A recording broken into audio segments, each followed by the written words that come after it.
श्री गणेश चतुर्थी व्रत की पौराणिक कथा के अनुसार एक बार भगवान शिव तथा माता पार्वती नर्मदा नदी के किनारे बैठे थे। वहां माता पार्वती ने भगवान शिव से समय व्यतीत करने के लिए चौपड़ खेलने को कहा।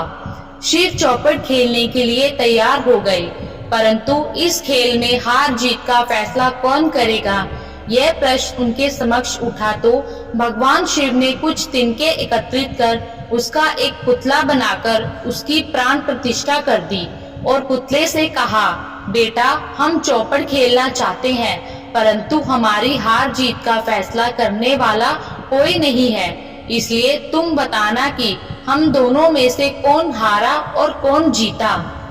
उसके बाद भगवान शिव और माता पार्वती का चौपड़ खेल शुरू हो गया।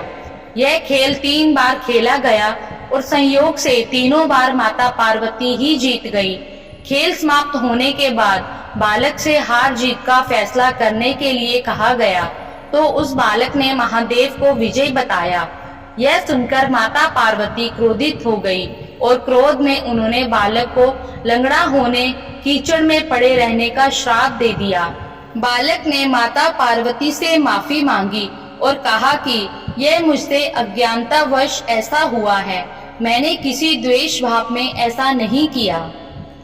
बालक द्वारा क्षमा मांगने पर माता ने कहा, यहाँ गणेश पूजन के लिए नाग कन्याएं आएंगी, उनके कहे अनुसार तुम गणेश व्रत करो, ऐसा करने से तुम मुझे प्राप्त करोगे।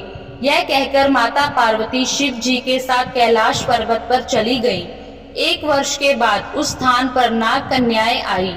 तब नाग कन्याओं से श्री गणेश के व्रत की विधि मालूम करने पर उस बालक ने 21 दिन लगातार गणेश जी का व्रत किया।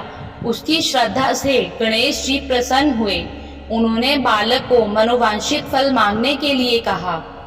उस पर उस बालक ने कहा, हे विनायक, मुझ में इतनी शक्ति दीजिए कि मैं अपने पैरों से चलकर अपने माता पिता के साथ कैलाश पर्वत पर पहुंच सकूं और वे ये देखकर प्रसन्न हो जाएं। तब बालक को वरदान देकर श्री गणेश अंतर ध्यान हो गए। इसके बाद वह बालक कैलाश पर्वत पर पहुंच गया और कैलाश पर्वत पर पहुंचने की अपनी कथा उसने भगवान शिव को सुनाई। चौपड़ वाले दिन से माता पार्वती शिव जी से विमुख हो गई थी, अतः देवी के रुष्ट होने पर भगवान शिव ने भी बालक के बताए अनुसार 21 दिनों तक श्री गणेश का व्रत किया। इस व्रत के प्रभाव से माता पार्वती के मन से भगवान शिव के लिए जो नाराजगी थी वह समाप्त हो गई। तब यह व्रत विधि भगवान शंकर ने माता पार्वती को बताई। यह सुनकर माता पार्वती के मन में भी अपने पुत्र कार्तिकेय से मिलने की इच्छा जागृत हुई। तब माता पार्वती ने भी 21 दिन तक श्री गणेश का व्रत किया तथा ध्रुवा, फूल और लड्डुओं से गणेश जी का पूजन अर्चन किया। व्रत के 21वें दिन कार्तिकेय स्वयं माता पार्वती जी से मिलने आ गए। उस दिन से ही श्री गणेश चतुर्थी का यह व्रत समस्त मनोकामनाओं को पूर्ति करने वाला व्रत माना जाता है।